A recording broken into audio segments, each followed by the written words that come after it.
Listen before I go. All the people of Sunon could talk about was Sir Urien, how he appeared unconscious in the middle of the courtyard in the arms of the herbalist, but he didn't know that. Instead, his mind kept playing tricks on him. He knew, however, that his death was close. The herbalist did not tell lies. He could feel the vitality escaping his body, little by little.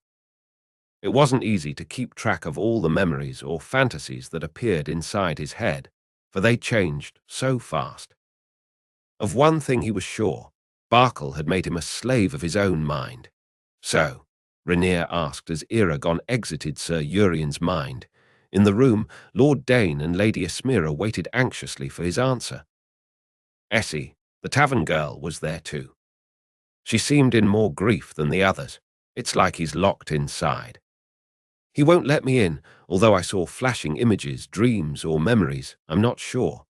Lord Dane approached Rainier with apprehension in his eyes. That's how my brother was in his last days, isn't it? Rainier confirmed with a nod. I hoped Master Eragon would be able to fix him, but now I see no hope. He will wither until he's gone forever, just like Ed. With another nod, Rainier sent Dane to the corner, brooding over the horrible situation. Ismira put her arms around him and took him away after a sorrowful look toward Eragon. Eragon felt powerless. He hated that there was a side of magic so strange and wild that even after studying it and understanding its mechanics, it was impossible to tame it. Barkle had sent Lord Ed and Sir Urien into a spiral of bad thoughts and dreams, so powerful that locked them inside, making the mind their very own grave. Without knowing exactly what she meant when working on the spell, it was nearly impossible to counteract. I have to go find Saphira. Keep working on him, Eragon instructed. Maybe we get lucky. He was almost out the door when he remembered to turn and add, and Rainier. Be creative. He walked among the people with a destination in mind, Angela's.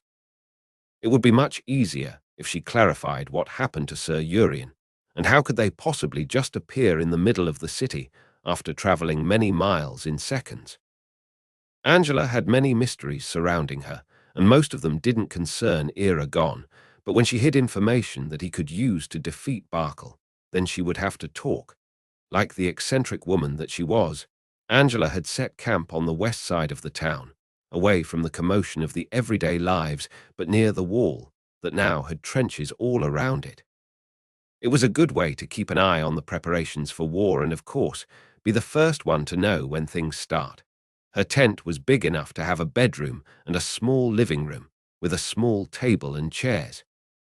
When he got there, Saphira turned her enormous head to remove her nose from the tent's opening and greet him.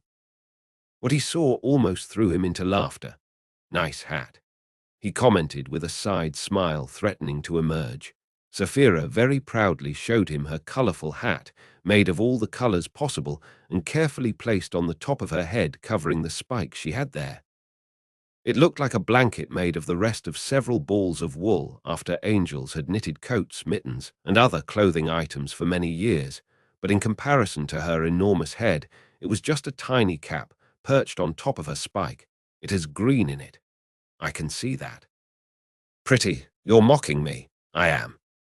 But to be fair, I'm trying my best not to. A dragon with a hat was possibly the most bizarre thing he had ever seen, since dragons didn't need any protection against the cold weather. Any accessories were only for their vanity's sake, and if there was one thing he knew was that dragons were full of vanity. Saphira blew a cloud of smoke his way and said, I don't think she will tell you much. It's Angela, after all. She's stalling me for half an hour. You know I have to try. I know. Come inside, I told her you were here. Thank you, and sorry for making fun of you. I know it took all you got to refrain yourself. You're forgiven. He touched her nose and opened the flap of the tent to enter. It was good to have his partner's support in case Angela tried to best him with witty comments full of riddles. Essie pressed the wet cloth against Sir Urien's forehead in hopes that his faint fever would recede. It was shocking to see such a strong man beaten up by unknown forces. But thinking again, it could only take dark magic and the power of the unknown to defeat a man like that. Essie had always seen Sir Urien as the heroes described by her father when he told her stories before bed. He was tall with a solid build, always carrying a pair of creased brows. His eyes, hair, and beard were dark as the night, and it looked like he had never seen a comb in his life. His voice, however, was his most distinctive trait. It was low and raspy, like no other. Still, his scary appearance and frightening voice had nothing to do with his honest and good heart. That's how he had become a knight. His courage had protected Sunon from invaders since she didn't know when. That was the kind of courage that was required for riders and other warriors, mostly knights. It filled Essie with inspiration. And she heard what Rainier said. There was no way to save Sir Urien now, so his courage would perish with him. Unless it passed on to Essie. Yes, she could do something to help. She could keep his legacy of protecting the people. If only she knew what to do. Essie left the room after a last look. Sir Urien was so peaceful, like he was only sleeping, not dying. Maybe that wasn't a bad way to go after all. Her feet took her to the castle's courtyard, where soldiers and other workers went on with their daily lives. The sun was a faint winter light, but it made her squint and put a hand over her eyes. Where to now? That was when she saw a group of Cavahall women. They had rolled the sleeves of their winter coats up to the elbows so they could work better. They dug holes, put traps, and prepared for war while the men trained for battle. Essie walked among them, then continued going down the street that exited the castle's domain. The city opened up in front of her. More citizens of Carverhall, helping however they knew how. They weren't sitting around, waiting for the people of Sunon to protect them. No, they were moving, fighting. It's a heroic people, just like the stories, she whispered to herself. Even Karth was being a hero in the south. They said there was a truce, so at least she knew her Karth was safe by now, but once the swords clashed again, she didn't know if he would ever return home. It was his duty to the crown, after all. A duty he carried proudly. And now was her turn to be heroic. As an old man passed by with training swords in his arms, she realized he must be heading to the training area, so she followed him. Sir, wait. What can I do for you, young lady? The man said without looking back at her, but without being rude either. I wish to learn. Learn what? To fight, of course. The man stopped his walk and Essie almost bumped into his robust body. A little girl like you wishes to fight. Essie raised her chin in defiance, feeling insulted by his words. I am not a little girl. I am a woman of regular size. I take care of my parents and run my husband's business while he is fighting the war in the south. I am not a little girl. The old man bent his head and put a training sword made of wood in her arms. Then follow me, regular-sized businesswoman. We have a lot of work to do.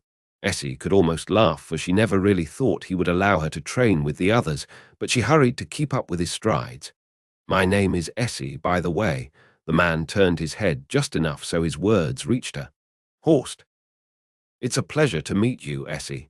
So you're back, Angela said without stopping her knitting as he walked inside her tent. Yes. Despite the prophecy, Eragon took the seat she offered him on the other side of her little table. She had poured them tea, but he never touched his cup. Oh, yes.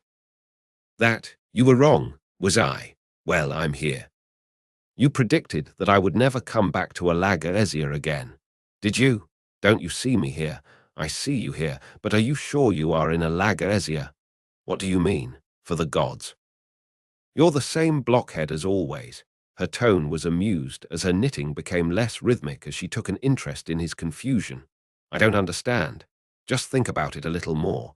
Eragon stared at her and saw her eyes gleaming with mirth.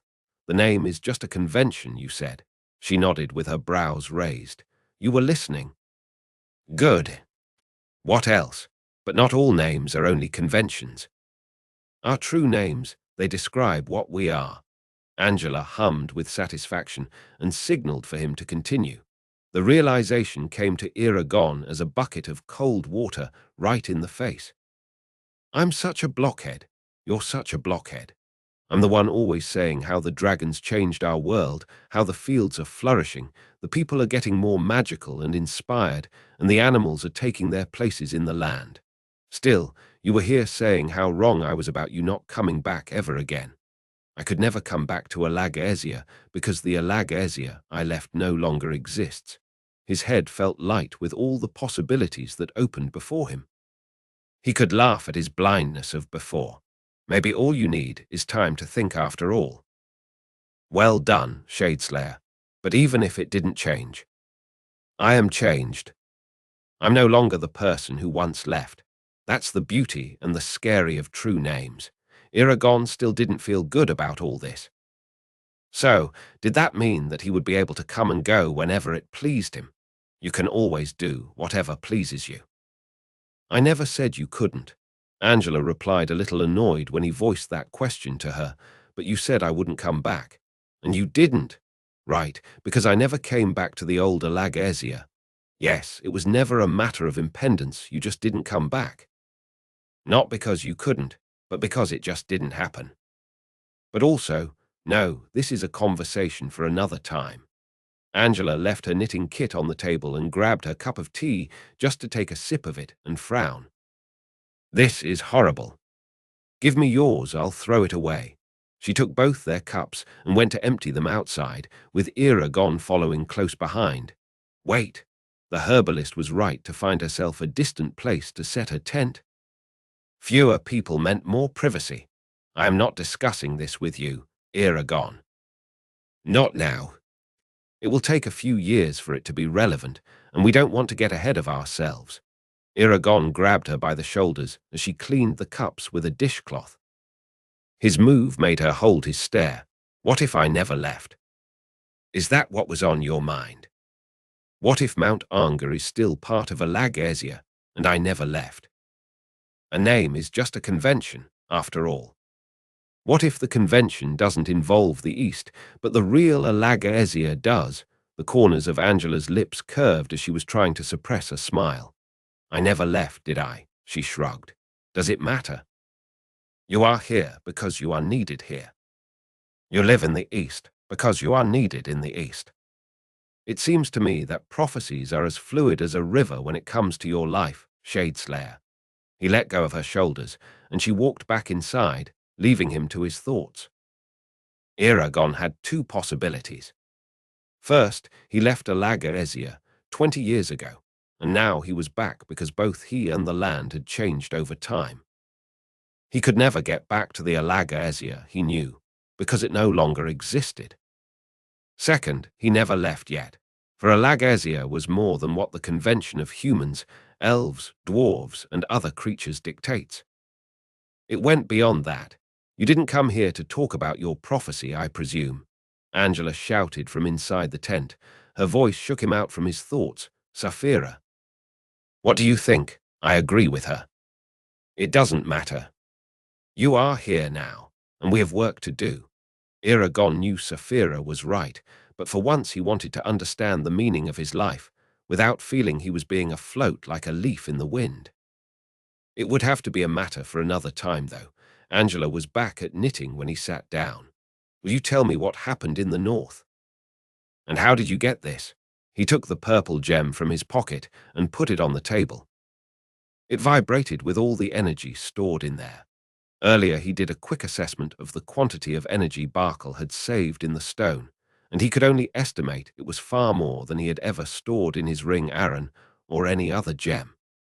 She was ready for 100-year battle. You know what happened.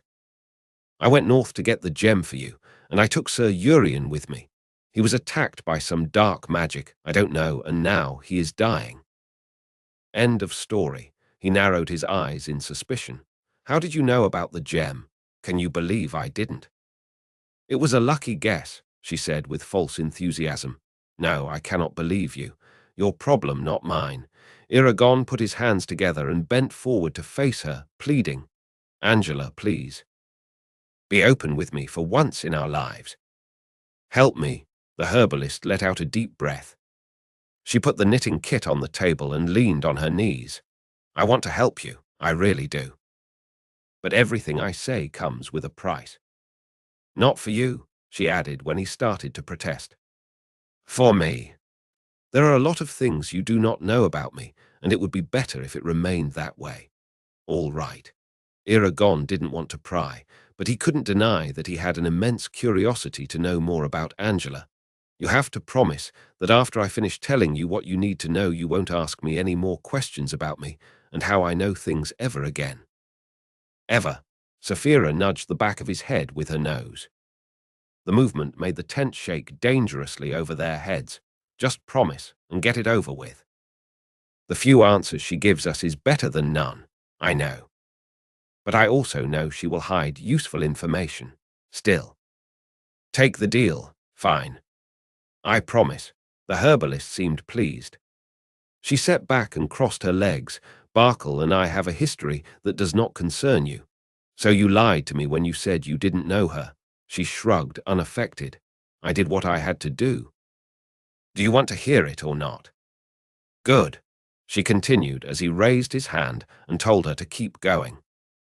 We have known each other for a long time, so I know the things she can do. I know her personality, and I figured she would be preparing for a big fight. It was a lucky guess, the gem. I thought she would have an energy supply and hoped to get it, just to get in her way a little bit. I hope to talk some sense into her as well, she continued. Of course it didn't work, especially when she saw I had a group of werecats to back me up. She thought it meant I wished to attack her, when in fact I just needed them to do what they do best, be quick and skilled. In the end, I don't know if they survived the combat against her or not, for I grabbed Sir Urien, Solimbum, and Maud and took us away from there. What is Maud doing so far away from Elismera? Angela dismissed his question with a motion of a hand and said carelessly, I stopped trying to understand the werecat's motives a long time ago. You should too. Eragon nodded. He sat back too, now more comfortable in her presence. Without her gem, do you think she will retreat and recollect or attack us anyway? The herbalist seemed to think about it. It will keep me awake at night, thinking of these two possibilities. So? What do you think? She raised her shoulders, not as carelessly as before. I really don't know. But if you allow me to give you a suggestion, you should get to know her army before you take any measures, whether if it's attacking first or waiting for her. You surely aren't forgetting about the Razak, are you? A shiver ran through his body just to think of them. Saphira hated to think about those foul creatures as well, and the beginning of a snarl rumbled through the tent. It made Eragon's ears hurt. They are always on my mind, believe me. She nodded and looked away.